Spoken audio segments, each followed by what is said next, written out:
নমস্কার মাসি, আমরা এসেছিলাম আপনার সঙ্গে দেখা করার জন্য।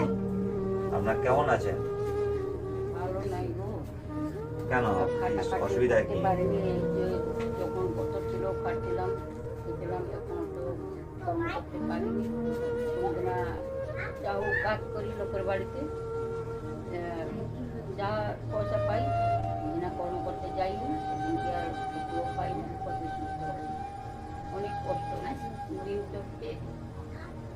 কাঁদনি কাঁদার দরকার নেই। আমরা তো খবর পেয়ে এলাম। খবর শুনলাম যে এরকম যে আপনাদের কষ্ট শোনার পরে আমাদের সঙ্গে কথা বলার জন্য বা দেখা করার জন্য আমরা এলাম। তো যাই হোক, কিছু শুকনো খাবার নিয়ে এসেছি আপনার জন্য। আর আমার মেয়েটা আছে, মেয়ে তারা প্রতিবন্ধী, তো হাঁটতেও পারেনি, ভিতরে বসে বসে ঘুরতে ঘুরতে ঘুরতে বলতে পায়ের উপরে কোনো জোর নেই, দাঁড়াতে পারেনি। 100% বিকলাঙ্গ। 100% বিকলাঙ্গ। আচ্ছা তারও অনেক কষ্ট চলছে, কি করবো আমি। আচ্ছা আচ্ছা। সে সে কি বাড়িতে বাড়িতে থাকে তো? আচ্ছা, সে এখন কোথায়? এইদিকে গেছে তারা। সামনের দিকে গেছে। আচ্ছা, কখন আসবে কখন? চলে আসবে। আচ্ছা ঠিক আছে। আপনার জন্য কিছু শুকনো খাবার এনেছি, ঠিক আছে?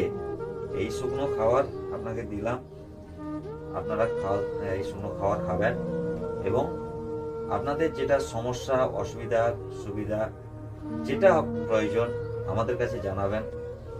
আমরা যতটা সম্ভব এসে আপনাকে সাহায্য করার চেষ্টা করব।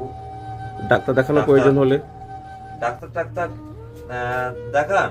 না না, এই আঁটু ব্যথার জন্য পয়সা পাইনি, কোথা থেকে পাবো?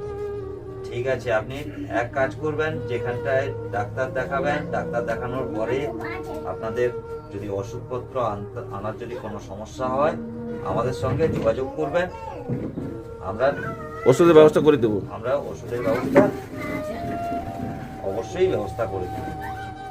তো এতে কিছু শুকনো খাবার আছে, নেন, এই খাবারটা আপনার বাড়িতে খাওয়া দাওয়া করবেন, ঠিক আছে?